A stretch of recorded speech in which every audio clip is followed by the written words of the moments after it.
I can smell ice cream 6 feet away. That's great, Doug. Dougie and I are driving up to pick up a 1970 Barracuda. Now, in my tow truck, I just bought us a brand new tow truck. We had a DVD installed. Dougie and I grew up on horror films. All right, we love the old Frankenstein, Universal Studios stuff, Dracula, Wolfman, even Abbott and Costello. I got one of those DVDs, Meet Frankenstein. And we're having a good time. We take off, got a nice fresh cup of coffee. Everything is fine until Dougie starts being Dougie. We're watching Night of the Living Dead. Let me be clear.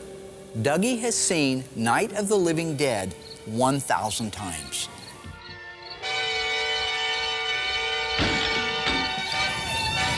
Is that Barbara? No, it's not Barbara. Well, who is it? I don't know. Johnny? Johnny's dead. Johnny who? Johnny, her brother, the one that says they're coming to get you, Barbara, that we use in the show all the time. What's she doing now? Who? Johnny. Johnny's not a she. How do I know that? Well, this ain't the crying game. Crying game? Who's crying? Nobody's crying. In the crying game, when he pulls the shirt open and he shows his meat and two veg. I don't know what Mark was talking about, meat and two veg. I don't know what movie that's from. All I know is I like chocolate brownie thunder ice cream. I wouldn't watch that kind of a movie. You watch worse movies than that. Like Night of the Living Dead. Night of the Living Dead's a great movie. It's a cult classic. If you say anything about it again, you're going to walk the rest of the way to Salem. It's my favorite movie. What is? I don't want to walk. You know how exhausting it is? Ask anybody at the shop. Ask Will. Ask the guys in the assembly shop. Ask the camera guys. It's exhausting. You can't win a conversation with them. It's like a virtual game of tic-tac-toe. All right? The very best move is not to play. That's from War Games, 1983. Right now, my left arm is going numb. They'd say that's one of the first signs of a heart attack. And I was perfectly fine an hour ago. I need to check my cholesterol. You know, one of these days, I'm just going to vapor lock right behind the wheel of the truck. We're all going to die. I'm going to have a heart attack. It's going to give out because the blood pressure's through the ceiling. All right? Maybe that'll make him happy. They're coming to get you, Barbara. Buried deep in the Pacific Northwest, one team in Springfield, Oregon, takes on the impossible, finding dead Mopar muscle and bringing it back from the grave.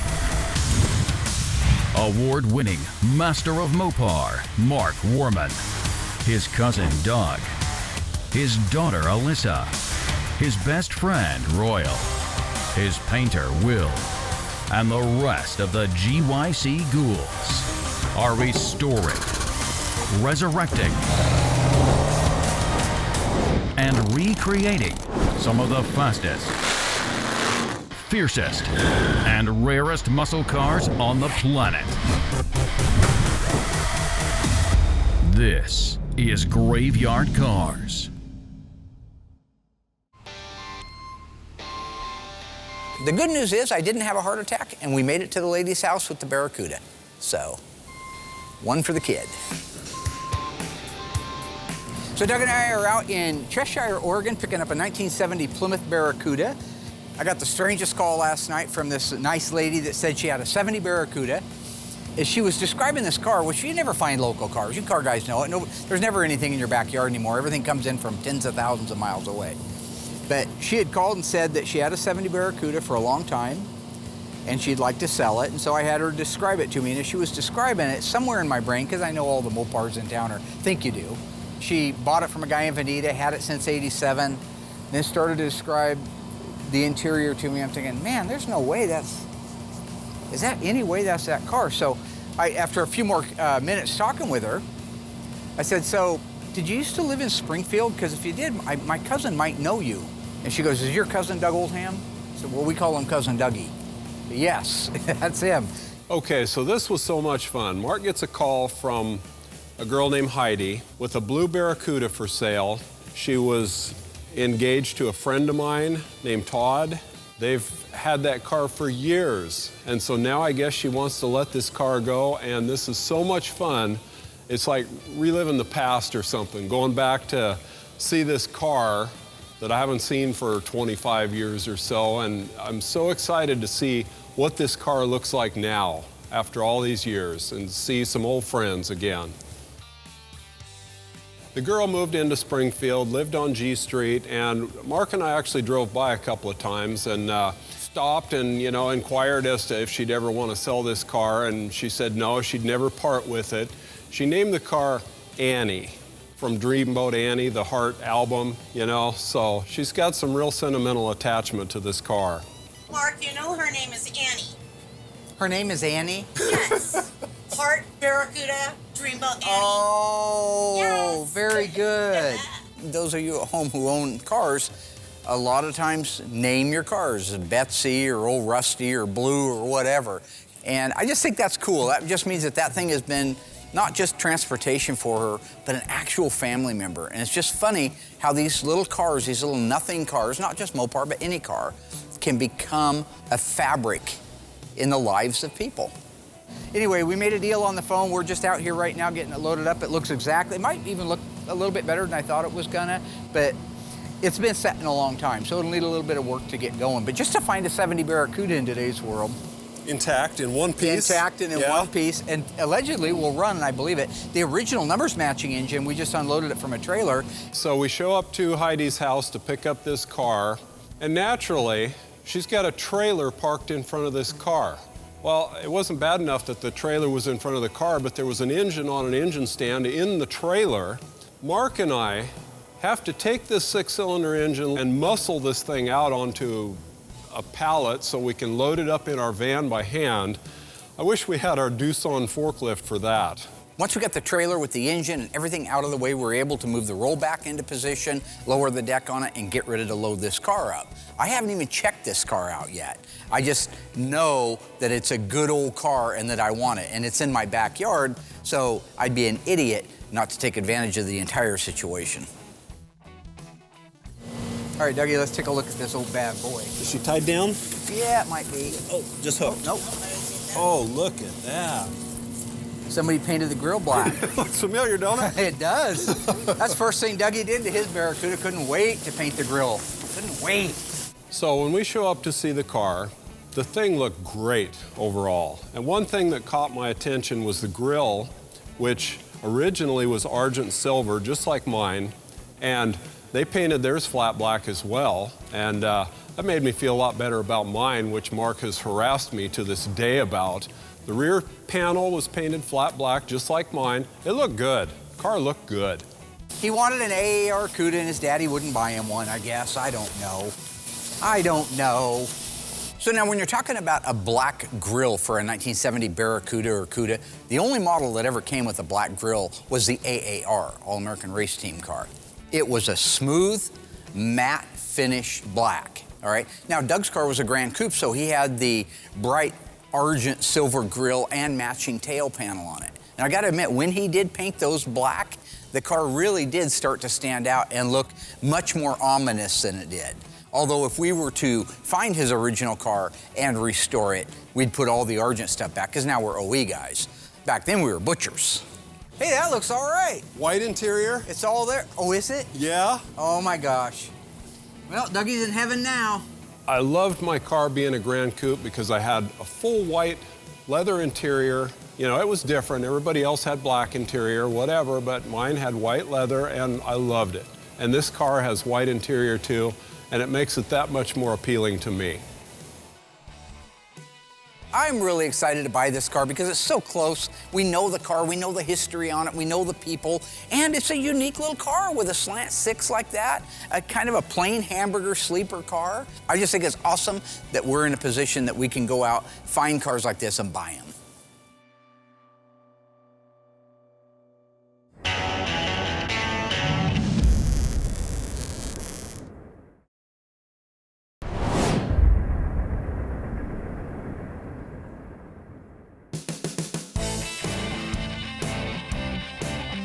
In 1970, Plymouth made 179 383 4-speed convertibles. And this is one of those cars. My favorite option on this car is the hood blackout.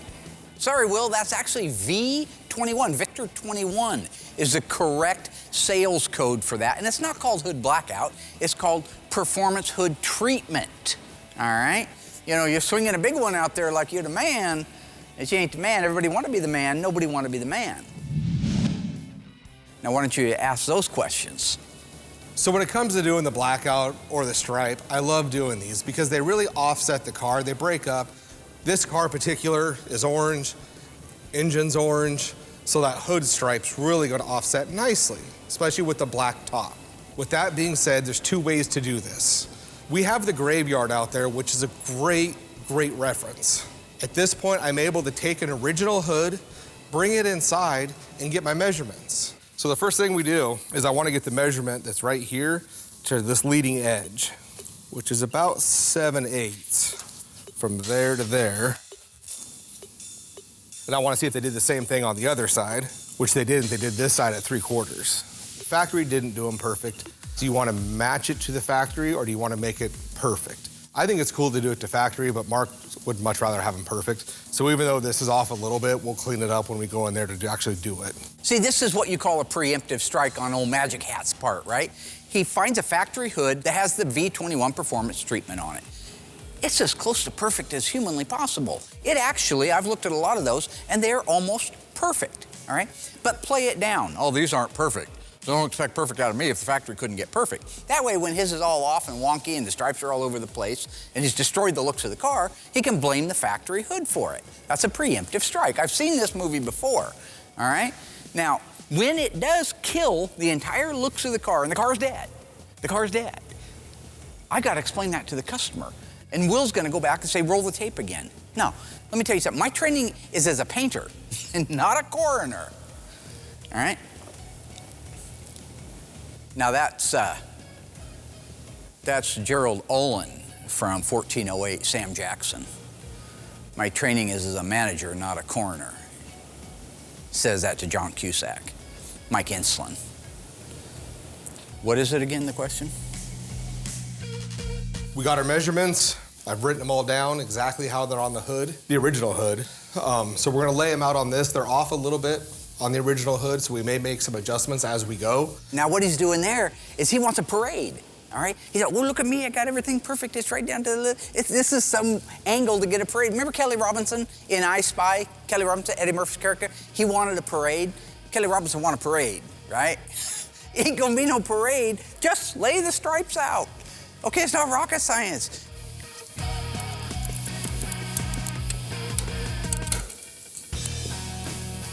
I Spy is where Gondars come from. The world famous Gondars. You see a lot of hashtag Gondars. That's from me, right? I'll be in the shop just walking through and I'll say, Gondars! Gondar!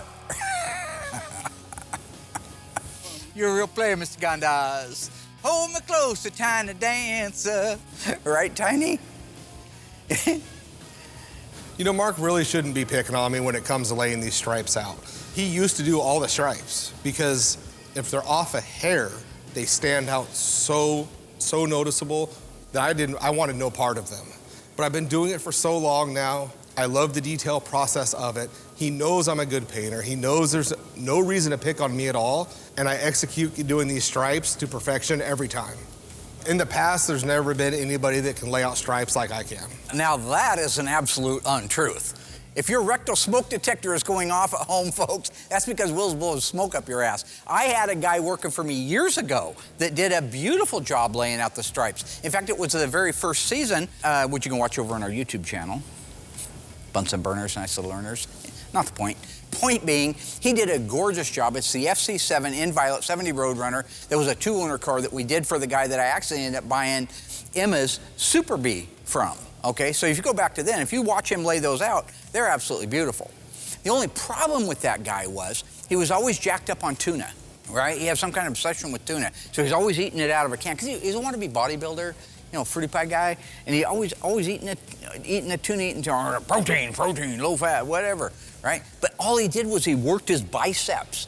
He didn't even work his neck or anything else. He had kind of a wide chest, and he worked his bicep, and all of a sudden, like a super bodybuilder. He looked like Big Dog from Looney Tunes, if you watch that.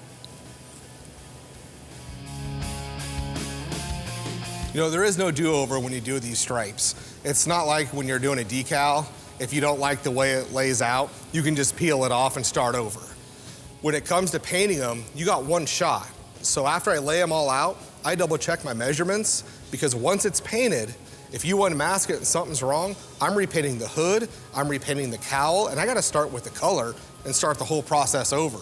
So there is no do-over. It's gotta be very meticulous from start to finish.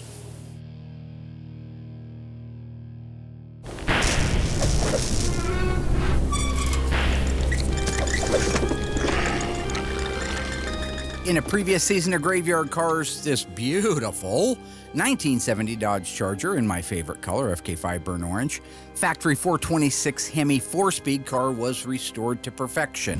How many 70 Dodge Chargers with a 426 Hemi and a manual 4-speed transmission were built? Is it 16, 26, 56?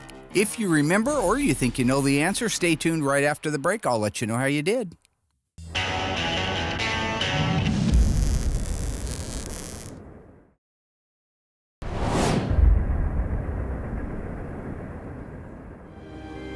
All right, Ghouls, welcome back on our beautiful FK5 burnt orange 1970 Hemi Charger RT. How many were built with a 4-speed? If you said 56, that is exactly right. Good job. You paid attention, or you know your Mopars. And you also know this was probably one of my favorite cars of all time. The car I had when I was 16 years old was also FK5 burnt orange. Mine just happened to have a white top and no bumblebee stripe. This thing is a black vinyl top, white bumblebee stripe, bucket seat black interior, and to top it all off, all numbers matching. It also was one of the biggest reveals we've ever had in Graveyard Carz history. You know I can't say it enough. It's just really great to see the car just about all done. Real pretty. Did a great job here. Now here's a little inside tip of the day. The reason I chose today to go up there with Doug and pick up the Barracuda is because Philly Steak's in town. Yeah, he coming in to check out the car. He calls me up, I want to come check out that there car a day before it's in to get here, Oh, no thank you. That means he's gonna come in, crawl all over the car, find every minute mistake or detail error and document it like it's a big thing. So I don't need to be there for that. I don't need to have my blood pressure driven through the ceiling. While walking around the car, it was nice to see a bunch of the parts I supplied actually on the car again instead of just in a box or on my shelf. Noticing some of the things, like I took liberty and I added the passenger racing mirror. I just feel a car looks unbalanced if it only has the one side. As bright as purple seems, it's really a darker color. So anything that's bright, like white or chrome, really stands out on the car. Like another thing was this car originally had a black vinyl top, and we opted to go with white because the black sort of gets lost with the purple, but with the white, it just pops. Yeah, this flip-top gas cap is an NOS one I had in stock, sent out to Mark and the guys, and they put it on the car. It looks great. NOS stands for New Old Stock, which means it's a brand new part that hasn't been used, but it's an old stock part, which means it's old from back in the day, run period correct, 1970-ish, for this car. Some items are date-coded. So NOS is a term that's misused a lot. The ones that were made in the late 70s, while they're still NOS today, they're not assembly line correct, and that's the big difference. And there were certain parts that were supplied even back in 1970 that weren't correct and true to the assembly line parts, because the different vendors made them. Maybe one vendor supplied the assembly lines and other vendors supplied the parts chain. And also too, there's variances, like I make the thermostat housings. And there it is, folks, the gratuitous Tony's Mopar parts plug. Can't do a bit without that. I have about 10 different examples of different fonts used and sizes on those, probably because it was such a commonly used part. It's sad, man. It's just sad. Don't see me grubbing for money on TV. Your coin, your Bunsen burners, to make some Bunsen burners, nice little earners. Which you can watch over on our YouTube channel. Bunsen burners, nice little earners. You know what I'm saying?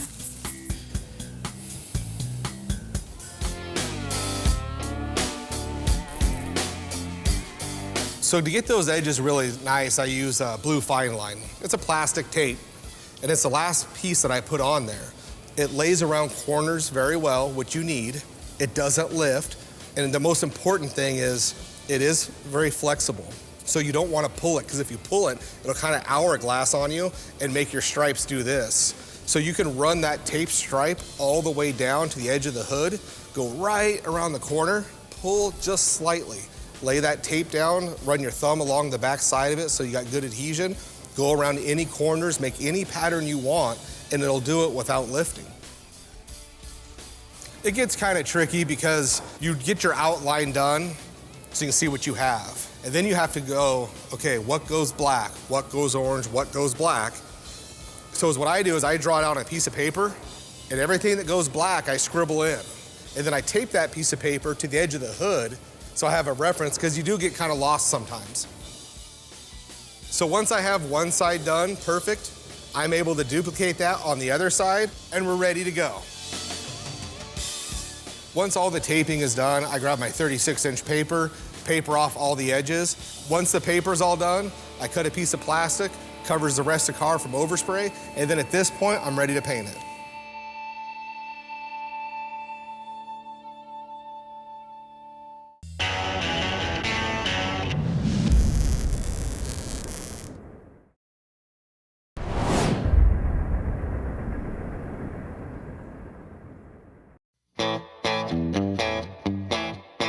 I love this little car so much. I love the lettering on the fenders, although mine was a Grand Coupe and had the Grand Coupe crests on the fenders and the rear trunk lock. It just reminds me so much of my car.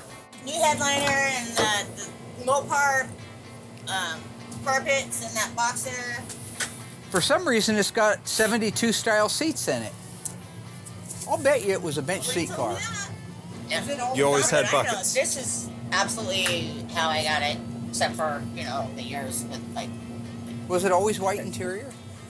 Yeah, this is the way you got Yeah, we haven't done anything to it, but by a new headliner and the carpet that's in the box. Doug, if it had the wood grain inserts here and I didn't have your original ones, I'd say somebody put this white interior in the car.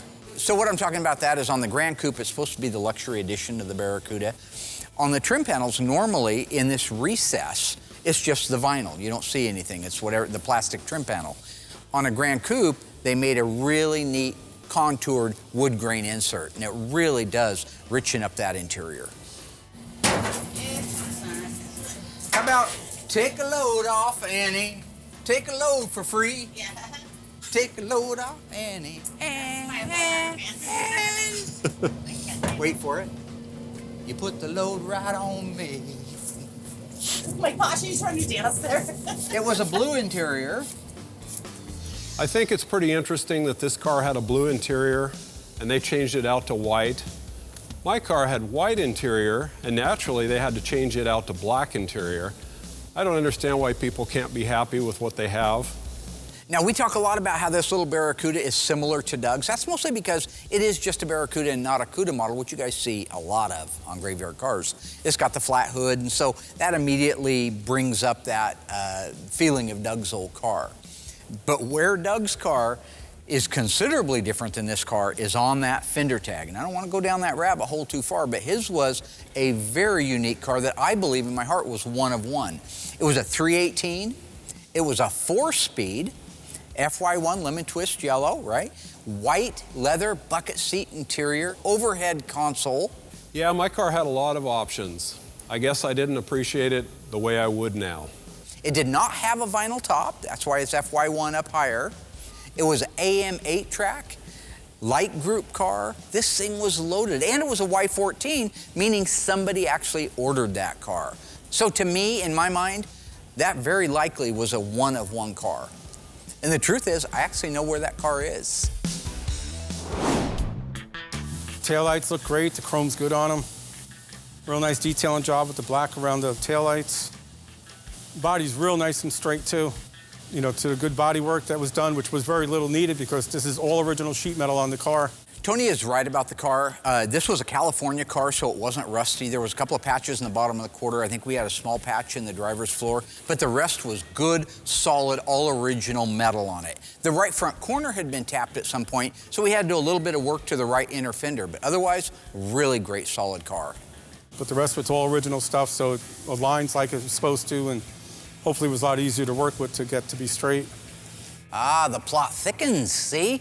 What Tony's doing right now. I thought it was weird that he'd compliment the car. So what it is Tony and I are good friends. So I just charge him my cost on stuff, right? I don't mark it up because he's my brother. He does the same thing for me, all right? So what he's doing is saying how mint condition everything was on the car. How like the car didn't need anything and it came out so flat and not wavy and it's just beautiful, right? That's because it's playing down. It's kind of like a wheel. It's a preemptive thing. Play it all down. So when I turn in the bill and say, listen, we had 120 body hours. How'd that there? You have 120 hours. It was a mint, condition. There, give me another sandwich. Is he starting to sound like Yogi a little bit? Hey, Marco. Another liberty we took with the car, Cindy liked it, and I like them too, is the Krager wheels. A liberty, he says. That's a really nice way of saying butchering. This isn't a Krager SS. It's very similar looking. It's the closest thing that Krager makes to like a torque thrust wheel. And I like to look at these a little bit better than the SS. Now, I do have to agree with Tony on the wheel choice. First off, it's a great looking wheel, all right? This is a Krager wheel. I think it's a 610C. That means it's actually an all aluminum wheel, whereas the Krager SS has a steel outer band with the cast aluminum inner. This is actually all cast aluminum, and then it's chromed. So it's a beautiful wheel. And it's 20 lug nuts to change it out. So it's not like you change the top from black to white, and now you have to redo half the car to fix it. Butcher. God, I wish Darren was here to see this. He would just have a field day with it. Where's the shifter booter? What's the deal? Didn't restore the car, Darren. Is this missing some trim here? He wanted those taken off. What's the deal with the tips? He wanted the 71 to 74 tips on it. So it's usual you never quite finish them even when they go. No, I didn't Darren, get that's how paid the to do a car came out. restoration. It's a collision job. I understand that. And this was an NOS mirror. I sent them out for the driver's side also.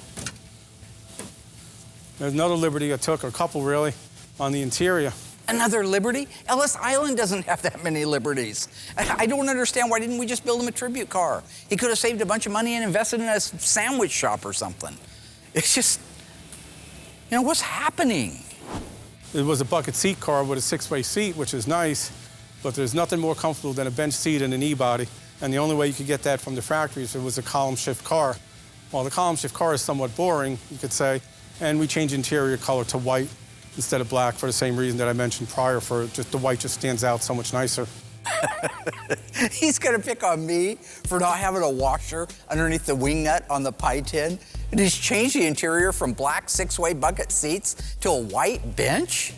Physician, heal thyself, right? I don't want to get all biblical on everybody, but come on, man. Luke 4:23.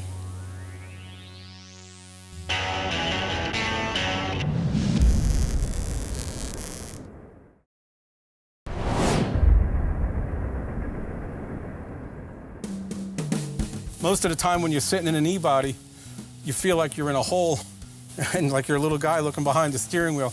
With the bench seat, you sit so much taller. You have much better vision and view.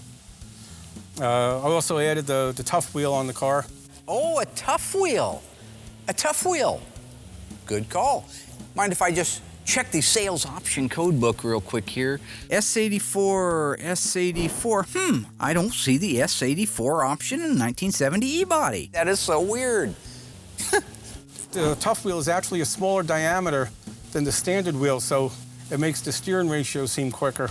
The instrument cluster is beautiful on this. Instrument Specialties did a real nice job. We stayed with the black headliner instead of white, just for cleaning purposes, and very happy to see it done and very happy to see the progress. Long time waiting. Here we go again with another liberty I took. Another liberty. It was originally a black body side molding car, and we opted to go with the white stripe. Again, it stands out. It just looks really good and ties all the white in together. Looking at the front of the car, the grille is just gorgeous. Such a nice job on that. I believe they restored the original grille, and Cindy will be real happy when she sees it. It was a bench seat car originally. Oh. What? It was a bench seat car originally. I love it. I think the bench seat is so intriguing to us now because all the cars we do are bucket seat console shift cars. Whether they even started life that way, that's the way we see them now at the car shows. I think they look like a bucket seat from the front and from the back. It isn't until you look down and see that they're not actually separated that you realize it's a bench seat. 9/24, October 24th is when it was born, 1969. V5X, you know what it used to have on it? Those ugly body side moldings. You know, these body side moldings, the V5X, they were really popular. I understand that the point behind them was to save door dings on the side of the car, but it's ugly. So what would you rather have, a few door dings on the side of your car or this ugly molding that looks worse than any door ding in the world? If you look at our green car, the 70 Challenger RT SE that we did a few seasons ago, it had that, had got to put it back on. It's an original numbers matching car. Tony's car had it. He didn't opt to put it back on because he took a liberty to get rid of that. You know, this little Barracuda really didn't have any options on it. It was probably the cheapest car on the lot back in the day.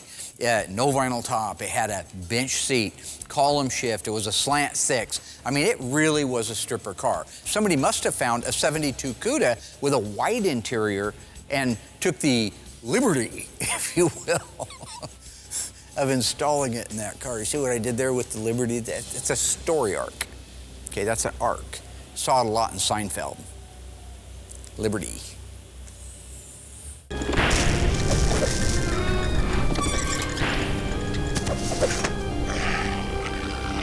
In a very early season of Graveyard Carz, we restored this gorgeous one of one 1970 Dodge Challenger, an FC7 Plum Crazy, loaded with options. True or false, this car was a 4-speed. If you remember the car and you think you know the answer, stay tuned after the break. I'll let you know how you did.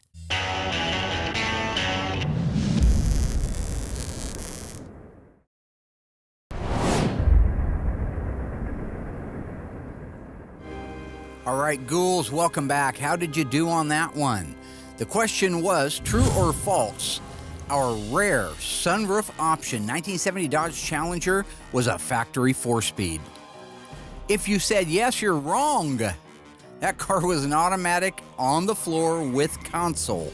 This car, to date, was one of the most loaded cars we've done. We're talking houndstooth interior, rim blow steering wheel, luggage rack, V21 performance hood treatment, black vinyl top, power sunroof, front and rear bumper guards. This thing was loaded. It's nice to actually see the parts on a car instead of just having them as parts. The original battery cables. Nice thing is on the positive cable, there's distinct different color between the two different cables on there that the reproductions don't have, and even the later service, the NOS service parts didn't have either. Both of those cables, the negative also is NOS. Along with the voltage regulator, that's an NOS voltage regulator, dated correctly for the car. Even the distributor, it's an NOS distributor. Did a nice job with that. Another thing that's in your face part is the upper hose. That's a correct original NOS upper hose. Real busy under the hood. I've never really had a lot of cars with air conditioning, but it takes up a lot of room. A couple things Mark made mistakes, but it's okay. That's why I'm here to help correct them. And we're off to the races. Let the games begin. The finish is wrong on the hood latch, the primary hood latch. It should be more of a brownish, greenish color. He can get that replated. And also, he neglected to put the washer underneath the wing nut for the pie tin. All the original cars had a washer underneath there, so when you spin the nut down, it wouldn't tear up the paint on the pie tin. Why don't you change that there interior over to white? Why don't you put a white top instead of a black top? Let's add a white stripe to it. Let's put a right-hand mirror on it. It's gonna be fun. Don't forget that washer. It's a wee. It's a wee. That there is a wee. But still need a couple finishing things. Obviously, the wipers aren't on yet, and the seal on top of the cowl. But that's just a quick minute to get those assembled on the car. Real pretty looking, real nice. I'm happy to see it. And also, that's an NOS heater control valve. I had sent them out, and looks like it's working because it's holding pressure. Wiper motor also. That was a new old stock wiper motor I had. A lot of these parts I just keep in case it ever comes to the point where I need them for a car. Then if the opportunity arises, like this car did, I wanted to put the right stuff on it. Not that Cindy will care when she's driving it, but I care, and they bother me, so that's why I do it. Yeah, I've got to ask Tony D'Agostino, the sandwich man, if those wheels are supposed to be blue like that. Now, what I'm talking about is a standard issue wheel. So if you didn't option any other wheels on this car, you would have got a wheel painted body color with a little poverty cap in the middle of it. In this case, We have a wheel that appears to be painted body color from the factory, but it has a full wheel cover on it. I think somebody found those and put it on. That's just what I wanted to confirm with Tony. I think originally it had the dog dish center cap, which I think is a really neat looking wheel. That's the original carpet in there. Somebody took apart a 15 years? 72 Barracuda. I've owned it since 87. Yeah? I don't know. Due to the math, I've owned it 30. See, there's the original door armrest pad. I love it. I do too. Oh, man. All right, so I think we ought to load this thing up. I ought to give her some money, and we ought to get her loaded up. What do you think? I still think it's great to be able to do, after all these years, what we did as kids. We don't see eye to eye all the time, but we get along and we enjoy working on these cars again after all these years. I think we are so lucky. You know, I'm asked this a lot. Did I ever think that Graveyard Carz would be doing what we're doing now? And, you know, I had no idea what would happen with Graveyard Carz when I had the idea. I hoped that it would be a fun show.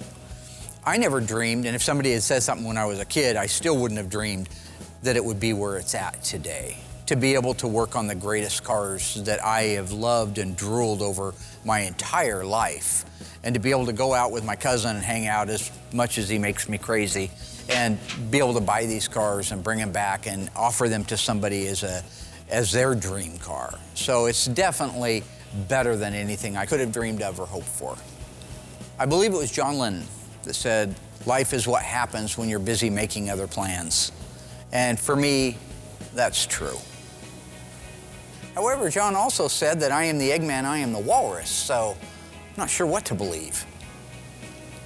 That was Tim Canterbury from The Office, BBC. So.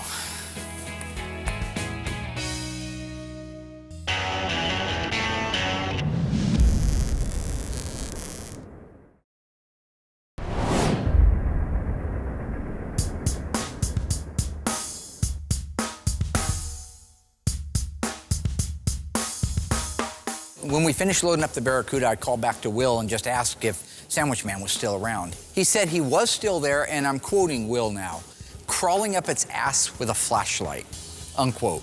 So I'm gonna borrow a branch from the Supertramp tree and take the long way home. You know what I'm saying? Well, it's nice to see the car done, or very, very close to being done.